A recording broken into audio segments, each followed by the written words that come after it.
Hello friends, welcome to my YouTube channel commerce ही शिक्षा। आज की इस वीडियो में हम डिस्कस करने वाले हैं एचटेट का प्रीवियस ईयर पेपर 2011 का। स्टार्ट करते हैं आज की वीडियो। फर्स्ट क्वेश्चन है आपका, which is not the function of management, यानी कौन सा इनमें से प्रबंध का कार्य नहीं है, मैनेजमेंट का फंक्शन नहीं है। तो हमें पता है मैनेजमेंट के 5 फंक्शंस होते हैं, राइट। सबसे पहले आप प्लानिंग करते हैं, देन आप ऑर्गेनाइजिंग करते हैं, then staffing, then directing and then controlling, right. अब यहाँ पर ऑप्शन है आपके organization, controlling, motivation and cooperation. तो ऑर्गेनाइजेशन इसका पार्ट है, ठीक है। कंट्रोलिंग भी इसका एक फंक्शन है। मोटिवेशन किसका पार्ट है? डायरेक्शन का। डायरेक्शन में आप लोगों को यानी एम्प्लॉयज़ को मोटिवेट भी करते हैं, तो ये भी आपका फंक्शन का ही पार्ट माना जाएगा। बट कॉपरेशन, कॉपरेशन ऐसा है जो फंक्शन नहीं है। कॉपरेशन एसेंस है मैनेजमेंट का, यानी बहुत ज़्यादा ज़रूरी है मैनेजमेंट के लिए। अगर कॉपरेशन नहीं होगा तो आप कोई भी फंक्शन सही तरीके से परफॉर्म नहीं कर पाएंगे, राइट। तो ये इंपॉर्टेंट है मैनेजमेंट के लिए, बट ये फंक्शन नहीं है, राइट। तो राइट आंसर है आपका कॉपरेशन। नेक्स्ट है आपका, how many reserve countries are there for public sector, यानी कितनी इंडस्ट्रीज पब्लिक सेक्टर के लिए रिजर्व हैं।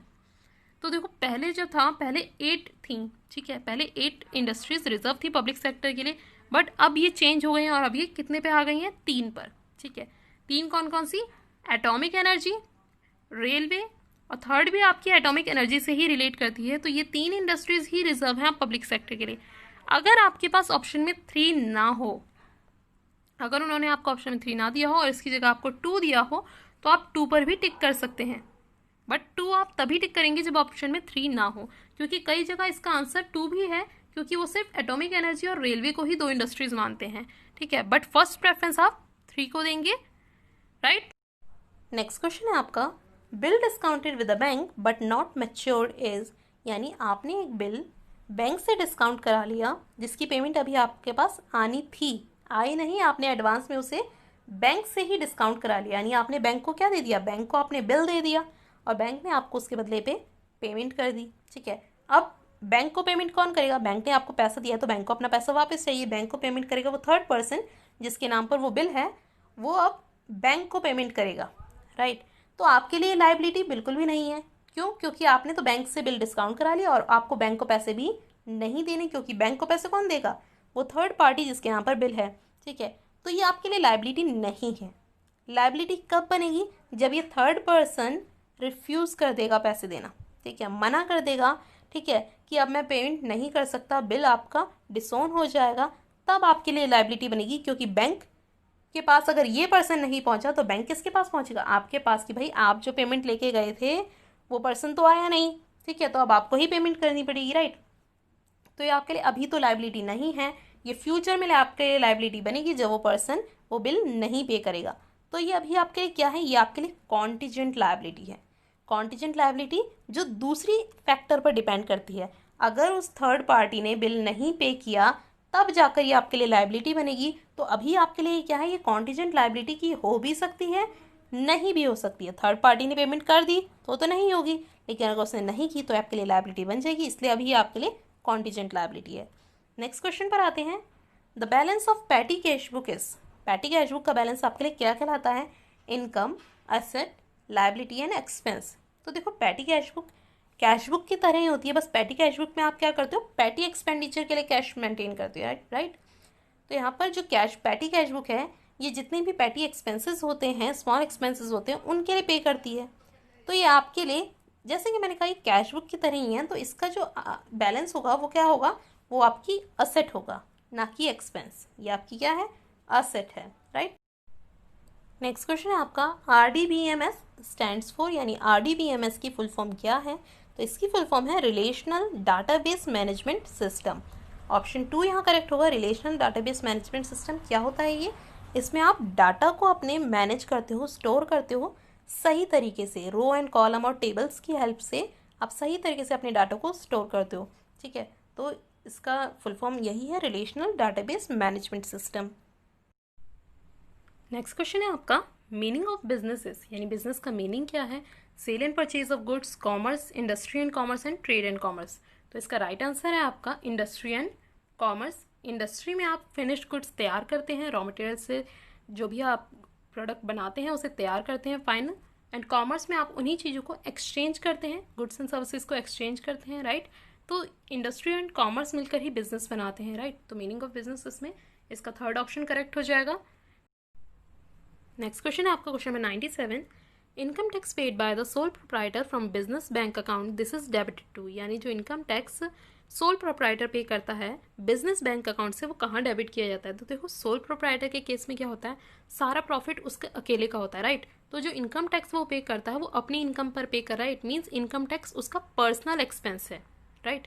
वो उसका पर्सनल एक्सपेंस है, यानी अगर वो बैंक अकाउंट यूज़ कर रहा है तो वो ड्रॉइंग्स रेज कर रहा है वहाँ पर, राइट। तो इसकी जो एंट्री होती है वो इस तरह से होती है, income tax account debit to bank account. जब आप इनकम टैक्स पे करते हो तो कौन सा अकाउंट यहाँ पर डेबिट हो रहा है, इनकम टैक्स अकाउंट, राइट। तो राइट आंसर होगा आपका ऑप्शन 2। नेक्स्ट क्वेश्चन है आपका question number 98। MS Access is a popular database management system because of. MS Access बहुत ज़्यादा पॉपुलर डाटाबेस मैनेजमेंट सिस्टम है क्योंकि ऑप्शन है आपके easy creation of forms, easy creation of data tables, retrieval of data और all of the above. देखो MS Access बहुत ज़्यादा हेल्पफुल रहता है, ठीक है, डाटा मैनेज करने में। इसमें आप इजीली टेबल्स बना सकते हो, रो एंड कॉलम की मदद से आप इजीली मैनेज कर सकते हो अपने डाटा को, राइट। प्लस आप उस डाटा को सेव कर सकते हो, दोबारा उसे लेकर आ सकते हो, ठीक है। तो ये सारे ही बेनिफिट्स आपको MS Access देता है, इसीलिए वो इतना पॉपुलर है। तो इसका राइट आंसर है ऑल ऑफ द अबव। ये सारे ही बेनिफिट्स दिए जाते हैं, इसीलिए ये पॉपुलर माना जाता है। नेक्स्ट क्वेश्चन है आपका revaluation account is a. Revaluation account क्या है, personal account, nominal account, real account and none of the above. देखो रिवैल्यूएशन अकाउंट में आप क्या करते हो, जब भी कोई न्यू पार्टनर एंटर होता है पार्टनरशिप फर्म में, तब आप अपनी असेट्स को रिवैल्यूएट करते हो, राइट। तो वहाँ पर कभी असेट्स की वैल्यू बढ़ जाती है और कभी उनकी वैल्यू गिर जाती है, या लाइबिलिटीज़ आपकी इंक्रीज हो जाती हैं, लाइबिलिटीज़ आपकी डिक्रीज हो जाती हैं, राइट। तो यहाँ पर आप असेट्स की वैल्यू इंक्रीज और डिक्रीज या लाइबिलिटी इंक्रीज और डिक्रीज देखते हो, ठीक है। तो अगर असेट्स ज़्यादा हो गई, ठीक है, और लाइबिलिटी आपकी कम हो गई, तो ये आपके लिए क्या है, गेन हो गया, प्रॉफिट हो गया, राइट। और अगर लाइबिलिटी आपकी ज़्यादा हो गई और असेट्स आपकी कम हो गई, तो ये आपके लिए लॉस हो गया, राइट। तो गेन एंड लॉस का हम किस में डील करते हैं, नॉमिनल अकाउंट में। नॉमिनल अकाउंट का रूल क्या कहता है, that debit all expense and losses and credit all income and gains, right. तो रिवैल्यूएशन अकाउंट किसका पार्ट है, नॉमिनल अकाउंट का, it is a nominal account. Next question number 100। The consumer product which can normally B use for longer period. Consumer product जो आप लंबे समय तक use कर सकते हो। ऑप्शन है आपके पास non durable goods, durable goods, useful goods and service goods. तो ये तो ऑप्शन आपको भी पता होगा, ऑप्शन 2 है। इसका आंसर है ड्यूरेबल गुड्स, जो लंबे समय तक चलता है। हिंदी में तो इसका आंसर और भी ज़्यादा अच्छे से दिख रहा है, टिकाऊ वस्तुएं, ठीक है, तो जो लॉन्गर पीरियड के लिए आपके पास रह सकते हैं, राइट। नेक्स्ट क्वेश्चन पर आते हैं। नेक्स्ट क्वेश्चन है आपका question number 101। On the admission of a new partner increase in the value of assets is debited to. यानी जब एक न्यू पार्टनर का एडमिशन होता है, ठीक है, न्यू पार्टनर आया, तो जो वैल्यू होती है असेट्स की, अगर वो इंक्रीज होती है तो वो कहाँ डेबिट होती है। तो देखो जब भी एक न्यू पार्टनर की एंट्री होती है तो आप क्या करते हो, रिवैल्यूएशन अकाउंट बनाते हो असेट्स की वैल्यू को देखने के लिए, राइट। तो अगर रिवैल्यूएशन अकाउंट में असेट्स की वैल्यू इंक्रीज होती है, ठीक है, असेट्स की वैल्यू इंक्रीज होती है, तो उसको आप कहाँ डेबिट करते हो। ऑप्शन है आपके पास old partners capital account, revaluation account, assets account and goodwill account. तो जब भी हमारी असेट्स की वैल्यू इंक्रीज होती है तब हम क्या एंट्री करते हैं, assets account debit to profit and loss adjustment account, right. Profit and loss adjustment account होता है। और जब भी एसेट्स की वैल्यू डिक्रीज होती है तो आप करते हैं P&L adjustment account to assets, right. तो यहाँ पर आपसे पूछा गया कि जब असेट्स इंक्रीज हो रही हो, तो जब असेट्स इंक्रीज हो रही होगी तो डेबिट क्या होगा आपका, असेट्स अकाउंट, राइट। तो असेट्स अकाउंट होगा। और अगर यहीं पर ये आंसर होता, क्वेश्चन होता कि डिक्रीज हो रही है असेट, तो आपका आंसर होता रिवैल्यूएशन अकाउंट, राइट। तो ऑप्शन 3 यहाँ करेक्ट है। नेक्स्ट क्वेश्चन है आपका, which of the following is not an output device. इनमें से कौन सा आउटपुट डिवाइस नहीं है, राइट। तो देखो मॉनिटर आपका आउटपुट डिवाइस है, प्रिंटर भी आपका आउटपुट डिवाइस है, प्लॉटर भी। आउटपुट डिवाइस क्या होते हैं, जो आपको कंप्यूटर की चीज़ें आपको दिखा रहे हैं, ठीक है, आपको शो कर रहे हैं, जो अंदर से इंटरनल सिस्टम से आप तक पहुंचा रहे हैं। और माउस एक ऐसा है जो है इनपुट डिवाइस, जो आपकी कमांड जो आप दे रहे हो उसे कंप्यूटर के अंदर पहुंचा रहा है, कंप्यूटर के इंटरनल सिस्टम में पहुंचा रहा है। तो माउस कंप्यूटर के इंटरनल सिस्टम को में पहुंचाता है कमांड्स को। तो ये आपका क्या है, इनपुट डिवाइस है। और ये सारे आपको क्या है, आउटपुट डिवाइस है। तो राइट आंसर क्या है आपका? माउस। नेक्स्ट क्वेश्चन है आपका, which of the following is not a feature does not related to planning, यानी इनमें से कौन सा फीचर प्लानिंग से रिलेट नहीं करता। तो देखो, प्लानिंग जो मैनेजमेंट का एक फंक्शन है, हमें पता है कि वो कॉन्टीन्यूस होती है, फ्यूचरिस्टिक होती है और परवेसिव होती है। कॉन्टीन्यूस यानी हमेशा चलती है, फ्यूचर के बारे में ध्यान रखकर ही हम प्लानिंग करते हैं। परवेसिव यानी हर ऑर्गेनाइजेशन, हर डिपार्टमेंट, हर जगह आपको प्लानिंग की रिक्वायरमेंट होती है, राइट।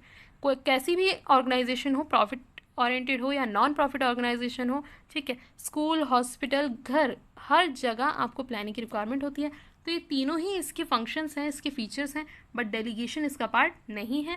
तो राइट आंसर है आपका डेलीगेशन, ऑप्शन 2। नेक्स्ट क्वेश्चन है आपका question number 104, in management for objective there is determination of objectives of, यानी मैनेजमेंट फॉर ऑब्जेक्टिव्स में किसके ऑब्जेक्टिव्स डिसाइड किए जाते हैं, डिटरमाइन किए जाते हैं। ऑप्शन है एंटरप्राइज, यूनिट, मैनेजर और ऑल। देखो, मैनेजमेंट बाय ऑब्जेक्टिव जो सबसे पहले पीटर ड्रकर ने यूज़ किया था ये वर्ड, ये लाइन 1954 में, जिसमें ये कहा गया था कि जो मैनेजमेंट बाय ऑब्जेक्टिव है इसमें मैनेजमेंट प्लस एम्प्लॉयज़ दोनों मिलकर ऑर्गेनाइजेशनल ऑब्जेक्टिव्स को अचीव करेंगे, दोनों मिलकर ऑर्गेनाइजेशनल ऑब्जेक्टिव्स को अचीव करेंगे। और मैनेजमेंट का ये काम था कि जो एम्प्लॉयज़ हैं, एम्प्लॉयज़ के जितने भी पर्सनल ऑब्जेक्टिव्स हैं वो उन्हें भी ऑर्गेनाइजेशनल ऑब्जेक्टिव्स के साथ जोड़े, ठीक है। ये इससे क्या होगा, एम्प्लॉयज़ मोटिवेटेड रहेंगे, ठीक, क्योंकि ऑर्गेनाइजेशनल ऑब्जेक्टिव्स के साथ उनके पर्सनल ऑब्जेक्टिव्स भी अचीव हो रहे हैं, ठीक है। इट मीन्स आप उन्हें इस तरह से मोटिवेट कीजिए कि अगर कंपनी की ग्रोथ होगी तो डेफिनेटली आपकी भी ग्रोथ होगी, ठीक है, आपका भी प्रमोशन होगा, आपकी भी सैलरी में इंक्रीमेंट होगा, राइट। तो इस तरह से आप एम्प्लॉय के बेनिफिट को ऑर्गेनाइजेशनल ऑब्जेक्टिव्स के साथ जोड़ते हुए चलें, एम्प्लॉयज़ को बहुत ज़्यादा इंगेज रखें, ठीक है, उनसे राय लें, उनसे फीडबैक लें, डिसीजन मेकिंग में उनका पार्ट लें, ठीक है। तो इस तरीके से क्या होगा कि एम्प्लॉयज़ और मैनेजमेंट दोनों मिलकर ऑर्गेनाइजेशनल ऑब्जेक्टिव्स को अचीव करेंगे, जिसमें उनके पर्सनल ऑब्जेक्टिव्स भी फुलफिल होंगे, राइट। तो इसलिए यहाँ जो ऑब्जेक्टिव्स डिसाइड किए जाते हैं किसके किए जाते हैं, एंटरप्राइज के भी, मैनेजर के भी और यूनिट के भी। तो ऑप्शन 4 यहाँ ऑल आपका करेक्ट हो जाएगा, ठीक है। नेक्स्ट क्वेश्चन है आपका question number 105, a minor can be a partner in a firm, minor firm में पार्टनर बन सकता है। ऑप्शन है येस, बन सकता है। ऑप्शन है नो, नहीं। By the consent of partners and none of the above. तो देखो, माइनर पार्टनर बन सकता है, ठीक है, माइनर पार्टनर बन सकता है। इसके ऊपर मैंने प्रॉपर एक वीडियो बनाई है कि माइनर के क्या रोल होता है एक ऑर्गेनाइजेशन में, एक पार्टनरशिप फर्म में, ठीक है। तो सबसे पहला तो ये कि हाँ, माइनर पार्टनर बन सकता है, बट उसे पार्टनर्स, जितने भी एग्जिस्टिंग पार्टनर्स हैं, उन सब की मंजूरी चाहिए होगी, उन सब का कंसेंट चाहिए होगा। जब सारे पार्टनर्स, एग्जिस्टिंग पार्टनर्स हाँ करेंगे तभी वो माइनर एक पार्टनर बन सकता है। तो राइट आंसर है आपका by the consent of partners. Next question है आपका, in the absence of an agreement partnership are entitled to, यानी जब एग्रीमेंट नहीं होता, इट मीन्स पार्टनरशिप डीड आपकी प्रेजेंट नहीं होती है किसी पार्टनरशिप में, तब किस चीज़ के लिए मतलब लायबल होगा या क्या चीज़ आपको मिलेगी। फर्स्ट ऑप्शन आपका profit share in capital ratio, second है interest on loan and advances, third है आपका सैलरी एंड फोर्थ है कमीशन।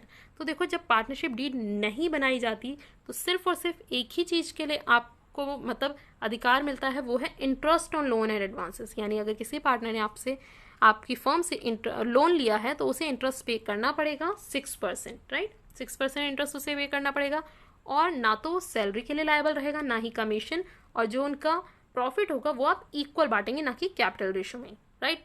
तो यहाँ पर सिर्फ और सिर्फ इंटरेस्ट के लिए ही आप लायबल हो लोन एंड एडवांसेस पर। तो ऑप्शन 2 यहाँ करेक्ट हो जाए। नेक्स्ट क्वेश्चन है आपका question number 107, which of the following accounts mostly begin with an opening balance, यानी कौन सा अकाउंट मोस्टली ओपनिंग बैलेंस से ही बिगिन होता है। ऑप्शन है आपके पास income and expenditure account, receipt and payment account, both of the above account and none of the above. तो यहाँ पर राइट आंसर है आपका receipt and payment account. Mostly यही आपका ओपनिंग बैलेंस से स्टार्ट होता है, कैश या बैंक के अमाउंट से ही ये स्टार्ट होता है receipt and payment account, right. तो राइट आंसर आपका ऑप्शन 2 है।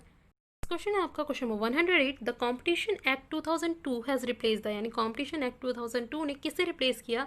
ऑप्शन है MRTP act 1969, trademark act 1999, sale of goods act 1930 and consumer protection act 1986। तो राइट आंसर है आपका MRTP एक्ट 1969, यानी MRTP एक्ट जो 1969 में था उसे रिप्लेस करके कॉम्पिटिशन एक्ट आया था 2002 में। उसके बाद भी ये एक्ट 2 बार अमेंड हो चुका है 2007 एंड 2009 में, राइट। तो राइट आंसर है आपका ऑप्शन 1 MRTP एक्ट 1969। आपका question number 109, which item is shown on the debit side of a trial balance, यानी कौन सा आइटम आपके डेबिट साइड में शो होता है ट्रायल बैलेंस के। तो देखो ट्रायल बैलेंस जो होता है उसकी डेबिट साइड पर आप सारे असेट्स, एक्सपेंसेस एंड ड्रॉइंग्स लिखते हो, राइट। और क्रेडिट साइड पे आप लायबिलिटीज, कैपिटल एंड इनकम लिखते हो, राइट। तो यहाँ पर देखो आपसे डेबिट साइड में पूछा है तो आपको एक्सपेंस बताना है, तो राइट आंसर आपका प्रीपेड एक्सपेंस, ये आपका डेबिट साइड में शो होगा ट्रायल बैलेंस में। नेक्स्ट क्वेश्चन है आपका question number 110, minimum number of members to form a private companies, यानी प्राइवेट कंपनी के लिए मिनिमम मेंबर आपको कितने चाहिए कंपनी फॉर्म करने के लिए। तो देखो प्राइवेट कंपनी के लिए आपको मिनिमम चाहिए होते हैं 2 एंड पब्लिक कंपनी के लिए चाहिए होते हैं 7। तो राइट आंसर क्या हो जाएगा आपका 2। नेक्स्ट क्वेश्चन है आपका, the founder of scientific management, scientific management के फाउंडर कौन थे, FW टेलर। राइट आंसर आपका ऑप्शन 4 टेलर। नेक्स्ट क्वेश्चन है आपका question number 112, the ascending order of data hierarchies, यानी आपको आरोही क्रम में छोटे से बड़े क्रम में बताना है डाटा हायरार्की को।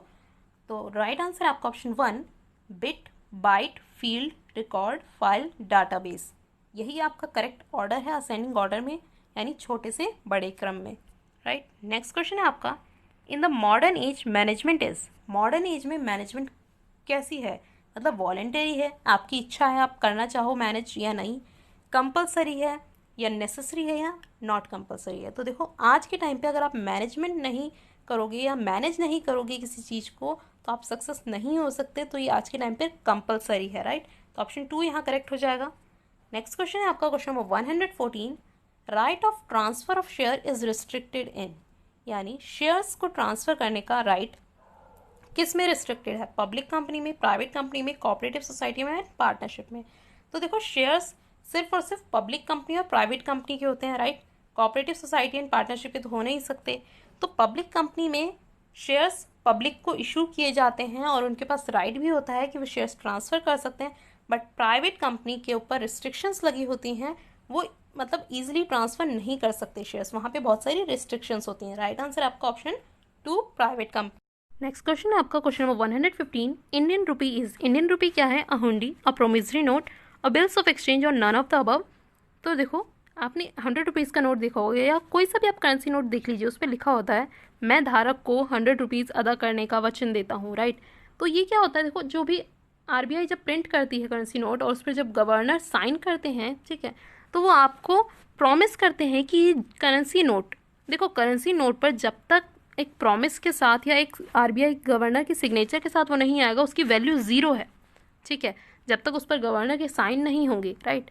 तो जब RBI ये प्रॉमिस करता है कि हाँ आपको इसकी वैल्यू मिलेगी मार्केट में, ये 100 रुपीज़ का नोट 100 रुपीज़ की वैल्यू रखता है, ठीक है, जब उनकी तरफ से वो प्रॉमिस होता है तब जाकर उसकी वैल्यू आप लोगों को मिल सकती है, राइट। तभी जाकर वो 100 रुपीज़ की एक्चुअल 100 रुपीज़ की वैल्यू आपको मिलेगी, राइट। तो क्या है, करेंसी नोट या इंडियन रुपी आपका एक प्रोमिसरी नोट है, ठीक है, प्रोमिसरी नोट है, यानी गवर्नमेंट ने आपको प्रॉमिस किया है, RBI ने आपको प्रॉमिस किया है कि हाँ इसकी वैल्यू आपके लिए इतनी ही रहेगी, राइट।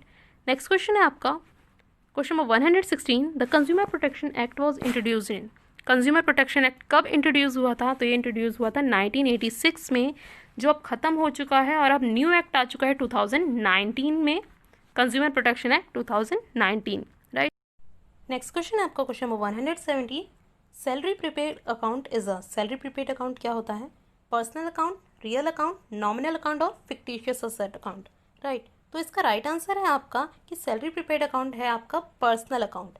पर्सनल अकाउंट में कौन से आते हैं, जो बेसिकली किसी एक पर्सन को डिनोट करते हो या किसी आर्टिफिशियल पर्सन को डिनोट करते हो या एक ऐसा ग्रुप जो बहुत सारे पर्सन्स को डिनोट करता हो। तो देखो सैलरी अकाउंट बहुत सारे एम्प्लॉयज़ को डिनोट करता है, राइट। तो ये पर्सन से ही रिलेट करता है, इसलिए पर्सनल अकाउंट है। नेक्स्ट क्वेश्चन है आपका, which of the following is the limitation of computer, इनमें से कौन सा कंप्यूटर का लिमिटेशन है, स्पीड, एक्यूरेसी, डिसीजन मेकिंग और none of the above.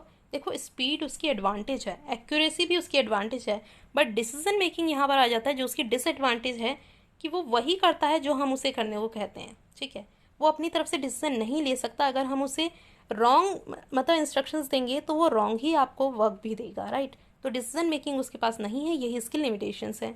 Next है आपका question number 119, on dissolution of the firm partners capital account are close through, dissolution जब होता है फर्म का तो पार्टनर्स कैपिटल अकाउंट किससे क्लोज होता है, ड्राइंग अकाउंट से, रियलाइजेशन अकाउंट से, लोन अकाउंट से या बैंक और कैश अकाउंट से।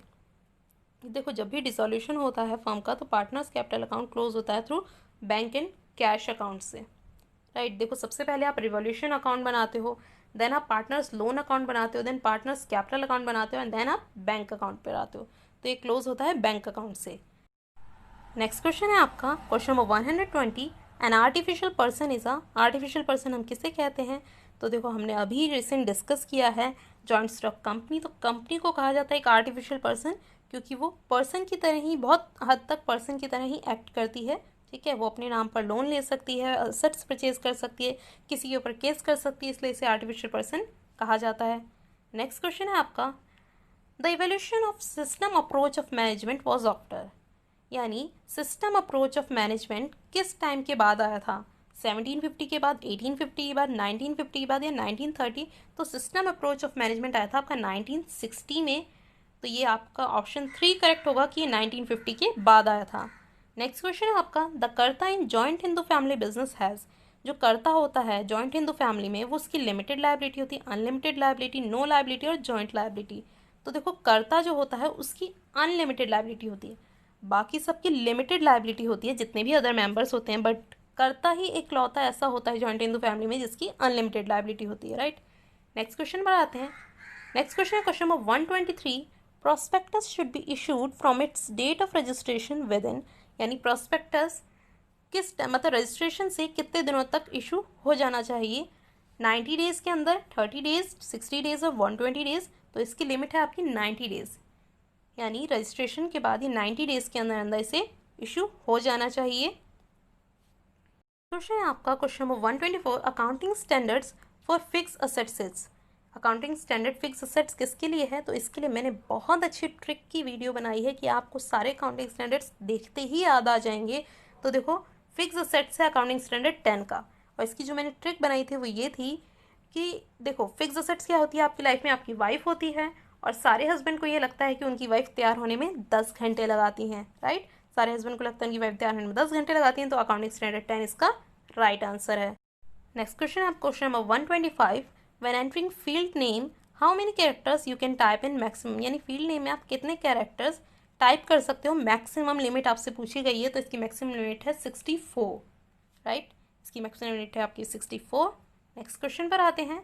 The industries which are connected with extraction and production of natural resources, वो इंडस्ट्रीज जहाँ पर आप नेचुरल रिसोर्सेज को एक्सट्रैक्ट कर रहे हो या प्रोड्यूस कर रहे हो उन्हें क्या कहा जाता है? तो देखो जहाँ पर भी आप नेचुरल रिसोर्सेज से डील करते हो, उन्हें एक्सट्रैक्ट करते हो, यानी ज़मीन से निकालना या जितने भी नेचुरल रिसोर्सेज हैं उनसे उन्हें लेकर आना या प्रोड्यूस करना, वो सब आपका क्या कहलाता है? Primary industry. फॉर एग्जांपल आप एग्रीकल्चर की फील्ड में हो, राइट, या फिर आप जो माइंस हैं जहाँ से आप गोल्ड निकालते हो, या फिर जितने भी ऑयल प्रोडक्ट हैं, क्रूड ऑयल वगैरह आप जो निकालते हो ज़मीन से, ये सारा आप क्या कर रहे हो? नेचुरल रिसोर्सेज से एक्सट्रैक्ट कर रहे हो, तो ये सारे आपके क्या है? प्राइमरी इंडस्ट्री का पार्ट है। नेक्स्ट क्वेश्चन है आपका which of the following errors are revealed by trial balance. Trial balance इनमें से कौन सा एरर रिवील करता है यानी बताता है आपको? तो देखो ट्रायल बैलेंस सिर्फ वो ही एरर आपको दिखाता है जो वन साइडेड होते हैं।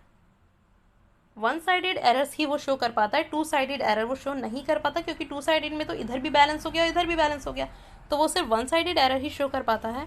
तो देखो इसे मैं हिंदी के क्वेश्चन से अगर आपको समझाऊं तो देखो फर्स्ट ऑप्शन है एक खाते में। एक खाते में तो जहाँ ये बात आ गई कि वो एक अकाउंट की बात कर रहा है, एक अकाउंट का एरर वो डिटेक्ट कर लेता है, ठीक है। तो wrong amount entered in a ledger account, एक लेजर अकाउंट में एंटर गलत हुआ है तो वो डिटेक्ट कर लेगा। नेक्स्ट है तलपट बनाते समय एक खाते का शेष, यहाँ भी एक खाते की बात है यानी एक अकाउंट की, तो ये भी वो डिटेक्ट कर लेगा।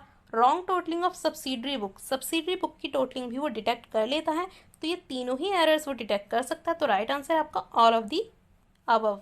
नेक्स्ट क्वेश्चन पर आते हैं। नेक्स्ट है आपका question number 128, X Y and Z partners हैं जिनकी प्रॉफिट रेशियो है 2:1:1। एक्स की डेथ हो जाती है 30 जून को 2010 में, and profit for the accounting year ending on 31 दिसंबर। यहाँ पर ध्यान देने वाली बात है कि इनका जो अकाउंटिंग ईयर है वो 31 दिसंबर को एंड हो रहा है, राइट। तो उनका जो प्रॉफिट था वो था 48,000। तो आपसे पूछा गया है कि एक्स के अकाउंट में कितना प्रॉफिट क्रेडिट होगा, यानी इस प्रॉफिट का 48,000 का कितना शेयर एक्स के पास जाएगा, राइट। तो इसका सोल्यूशन देख लेते हैं। देखो ये है इसका सोल्यूशन, एक्स वाई जेड ने 2:1:1 की इनकी रेशो है, इनकी जो ओल्ड रेशो थी, ठीक है। एक्स की डेथ हुई 30 जून को, प्रॉफिट है आपका 48,000 जो 31 दिसंबर को आया है। तो देखो जब उसकी डेथ हुई उसे तब तक का ही प्रॉफिट का शेयर मिलेगा, राइट। तो 48,000 में उसका शेयर कितना है, 2/4, राइट। एक्स का शेयर है 2/4, तो 2/4 मल्टीप्लाई 31 दिसंबर उनका एंड है, तो यानी 31 दिसंबर से 1 जनवरी टू 30 जून यहाँ तक के पीरियड का प्रॉफिट उसके लिए होगा, राइट। तो ये ड्यूरेशन कितनी है, 6 मंथ। 1 जनवरी टू 30 जून आपका हो जाएगा 6 मंथ का पीरियड, तो यहाँ पर उसे 6 मंथ का प्रॉफिट दिया जाएगा। तो यहाँ पर आप इसे 6/12 से भी मल्टीप्लाई करेंगे, यानी 48,000 को इन्हें आप कट कर देंगे तो 1/2, 6/2 को भी करेंगे, 12 को भी करेंगे तो 1/2 आ जाएगा। तो राइट आंसर आपका आ जाएगा 12,000, राइट। नेक्स्ट क्वेश्चन है आपका question number 129, joint life insurance policy amount received by a firm is distributed in. Joint life insurance policy का जो अमाउंट है वो फर्म को जब रिसीव होता है वो किस तरह से डिस्ट्रीब्यूट किया जाता है। तो देखो जॉइंट लाइफ इंश्योरेंस पॉलिसी एक पार्टनर की डेथ के बाद आपको वो अमाउंट फर्म को मिलता है, राइट। तो जितने भी रिमेनिंग पार्टनर्स होते हैं वो उनके बीच में डिस्ट्रीब्यूट हो जाता है न्यू प्रॉफिट शेयरिंग रेशो में, राइट। तो यहाँ पर ऑप्शन है थर्ड आपका यहाँ करेक्ट है, new profit sharing ratio of partners. जो भी उनकी न्यू रेशो होती है उन पार्टनर्स की, एग्जिस्टिंग पार्टनर्स की, उनके बीच में वो डिस्ट्रीब्यूट हो जाता है।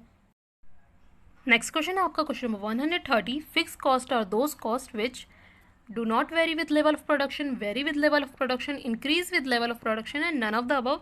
तो फिक्स कॉस्ट क्या होती है, जो वेरी नहीं करती लेवल ऑफ प्रोडक्शन के साथ, विच do not vary with the level of production.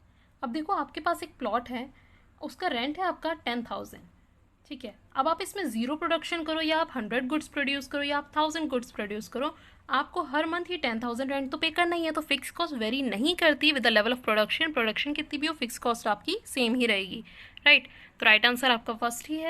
Next question है आपका question number 131, the old profit sharing ratio among Ranchit, Satish and Ram were 2:2:1 and the new profit sharing ratio after Rachit retirement is 3:2। यानी इन तीनों की, रचित, सतीश और राम की ओल्ड शेयरिंग रेशो दे रखी है आपसे, और न्यू रेशो जब रचित की रिटायरमेंट हो गई उसके बाद सतीश और राम की न्यू रेशो दे रखी है 3:2। आपसे पूछिए गेनिंग रेशो। तो देखो गेनिंग रेशो का फॉर्मूला क्या होता है, new ratio minus old ratio, right. New ratio minus old ratio. तो यहाँ पर आपको किसकी निकालनी है, सतीश की। तो देखो सतीश की रेशो क्या है, न्यू रेशो है सतीश की 3/5, राइट। 3/5 माइनस उसमें से कर देंगे जो उसकी ओल्ड रेशो थी वो थी आपकी 2/5, राइट। 2/5 माइनस करेंगे तो इसका आंसर आ जाएगा 1/5। उसके बाद आपकी सतीश की आ गई 1/5, फिर हम राम की कैलकुलेट करेंगे तो राम की न्यू रेशो क्या है, राम की न्यू रेशो है 2/5 और उसकी ओल्ड रेशो क्या है, ओल्ड रेशो है 1/5। इसे माइनस करेंगे तो इसका आंसर भी आएगा 1/5, यानी दोनों की गेनिंग रेशो क्या आती है आपके पास 1/5 रेशो 1/5। राइट आंसर क्या हो जाएगा इसका, ऑप्शन 2 दैट इज 1:1, राइट।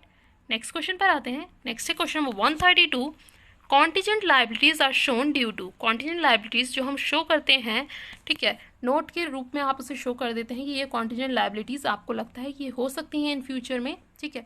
तो ये किस कन्वेंशन की वजह से आप शो करते हो, ये आंसर है आपका फुल डिस्क्लोजर कन्वेंशन।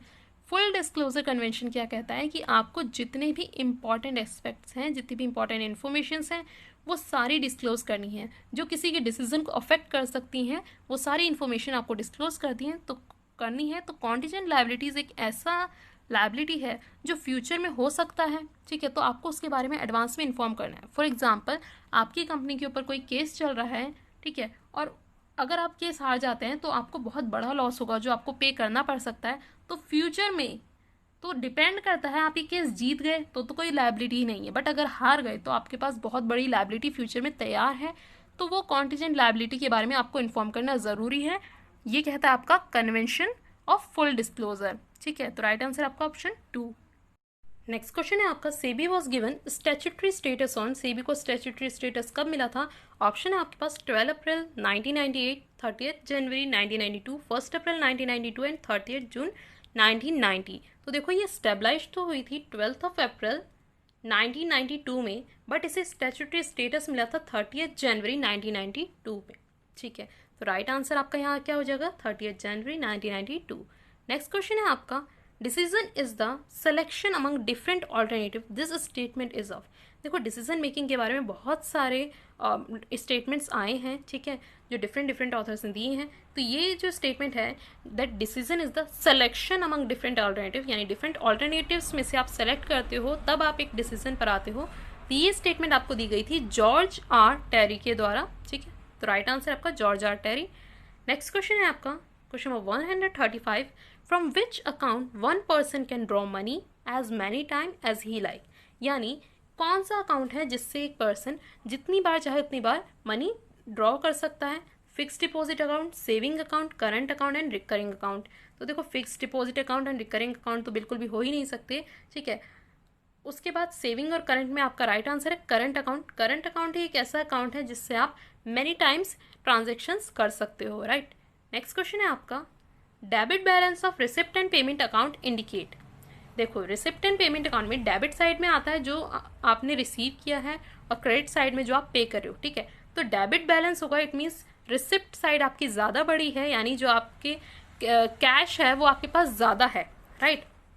आपके पास रिसीव ज़्यादा हुआ है और पेमेंट आपने कम की है, यानी कैश आपके पास ज़्यादा है। तो देखो ऑप्शंस आपके पास क्या है, profit earn during the year, the excess of expenditure over the income of the period, the total cash payments, cash in hand and bank balance on the date of calculation. तो right answer आपका 4 होगा। आपकी receipt ज़्यादा है यानी आपके पास cash ज़्यादा receive हुआ है और पेमेंट कम है, तो आपके पास जो बैलेंस बचता है यानी आपके पास कैश बच गया। कैश इन हैंड आपके पास है, cash in hand and bank balance on the date of calculation, जिस दिन आपने कैलकुलेट किया उस दिन का कैश, यही इंडिकेट करता है debit balance of receipt and payment. Next question पर आते हैं। नेक्स्ट है question number 137, which of the following is a secondary storage device. इनमें से कौन सा सेकेंडरी स्टोरेज डिवाइस है, random access memory, pen drive, read only memory and all of the above. तो राइट आंसर है आपका पेन ड्राइव। पेन ड्राइव आपका secondary storage device में आता है। Pen drive, CD drive, floppy drive, ये सारे आपके सेकेंडरी स्टोरेज डिवाइस होते हैं, राइट। एंड रैम एंड रोम आपके प्राइमरी स्टोरेज डिवाइस में आते हैं। नेक्स्ट है आपका question number 138, in 18th century the term entrepreneur was introduced by. Entrepreneur term 18th century में किसने इंट्रोड्यूस करी थी। ऑप्शन है Richard Cantillon, Alan Arbital and Breach. तो राइट आंसर आपका रिचर्ड कैंटलन, इन्होंने इंट्रोड्यूस की थी entrepreneur term in 18th century. Next question है आपका, when preparing a bank reconciliation statement if you start with a debit balance as per cash book, यानी जब भी आप बैंक रिकंसिलिएशन स्टेटमेंट बना रहे हैं और आप कैश बुक के डेबिट बैलेंस से स्टार्ट कर रहे हैं, then cheque issued but not presented within the period are.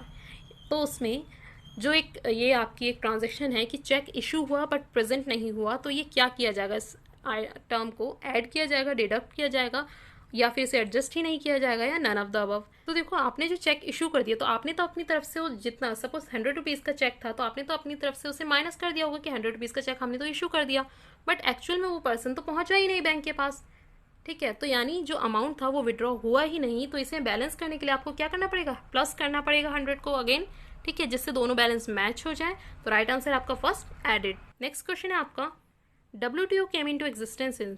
WTO यानी वर्ल्ड ट्रेड ऑर्गेनाइजेशन एग्जिस्टेंस में कब आई थी, तो ये आई थी 1 जनवरी 1995 में। थर्ड ऑप्शन आपका यहाँ करेक्ट होगा।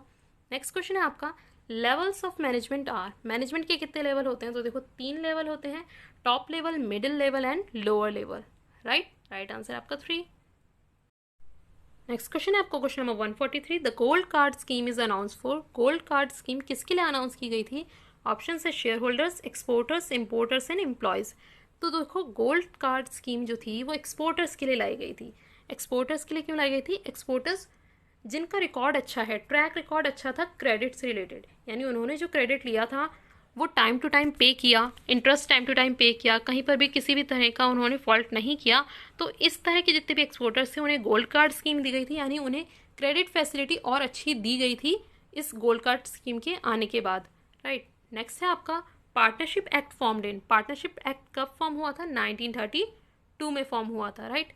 नेक्स्ट क्वेश्चन है आपका, the term NGO is. NGO की फुल फॉर्म क्या है, देखो एनजीओ की फुल फॉर्म होती है नॉन गवर्नमेंटल ऑर्गेनाइजेशन, ठीक है, नॉन गवर्नमेंटल ऑर्गेनाइजेशन। ऑप्शन 1 आपका करेक्ट है। नेक्स्ट क्वेश्चन है, अ बिल वॉज ड्रॉन ऑन 29 जनवरी। एक बिल है जो 29 जनवरी को ड्रॉ किया गया है 2010 में फॉर 1 मंथ। तो आपको बतानी है उसकी ड्यू डेट क्या होगी। देखो 29 जनवरी को दिया गया और 2010 आपका लीप ईयर नहीं है, ठीक है। तो 29 जन से 1 मंथ कब होगा? 1 मार्च को, ठीक है। 29 जन से आपका 1 मंथ कंप्लीट होगा 1 मार्च को। अब 1 मार्च में आपको ग्रेस पीरियड ऐड करना पड़ेगा। ग्रेस पीरियड कितने दिन का होता है? 3 डेज का। इट मीन्स 1 मार्च में आप 3 डेज ऐड करेंगे तो ये आंसर हो जाएगा आपका 4 मार्च, ठीक है। तो ड्यू डेट आपकी क्या आ जाएगी? 4 मार्च 2010। नेक्स्ट क्वेश्चन पर आते हैं। नेक्स्ट है आपका question number 147, which is not an example of accounting policy. इनमें से कौन सा अकाउंटिंग पॉलिसी का एग्जाम्पल नहीं है? ऑप्शन है valuation of fix assets, valuation of inventories, going concern, treatment of temporary profit. तो देखो यहाँ पर गोइंग कंसर्न जो है ये आपका अकाउंटिंग कॉन्सेप्ट है ना। ये अकाउंटिंग कॉन्सेप्ट में हमने पढ़ा था कि ये जितने भी आप जो भी आप बिजनेस चला रहे हैं वो ये सोच कर चलाते हैं कि ये चलता रहेगा, ये रुकेगा नहीं, मतलब खत्म नहीं होगा फ्यूचर में, ये लॉन्ग टर्म चलेगा। गोइंग कंसर्न में आप यही सोचते हैं, ये आपका अकाउंटिंग कॉन्सेप्ट है, ये अकाउंटिंग पॉलिसी नहीं है, राइट। तो राइट आंसर है आपका 3 गोइंग कंसर्न। नेक्स्ट क्वेश्चन है आपका question number 148, which of the following is correct. इनमें से कौन सा करेक्ट है? यहाँ बेसिकली इन्होंने परचेज के फॉर्मूले दे रखे हैं कि परचेज आप कैसे कैलकुलेट करेंगे। तो ऑप्शन 3 यहाँ करेक्ट होगा, cost of goods sold plus closing stock minus opening stock is equal to purchase. ये आपका करेक्ट फॉर्मूला है। नेक्स्ट क्वेश्चन है आपका question number 149, A and B are partners in a firm. A और B दो partners हैं firm में जिनकी कैपिटल है 36,000 एंड 40,000। फिर उन्होंने सी को एडमिट किया फॉर 1/3 शेयर इन प्रॉफिट। सी लेके आए अपने साथ 48,000 रुपीज़, ठीक है, एज ए कैपिटल के फॉर्म में वो 48,000 लेके आए। अब आपको कैलकुलेट करना अमाउंट ऑफ गुडविल।